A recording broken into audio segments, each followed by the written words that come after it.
தமிழ் மொழி காத்த தலைவனையா,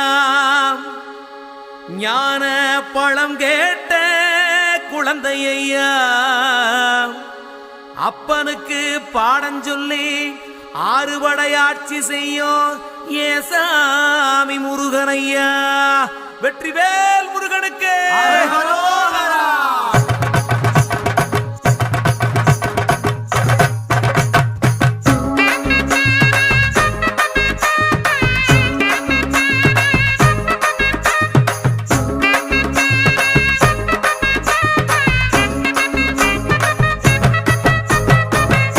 சின்ன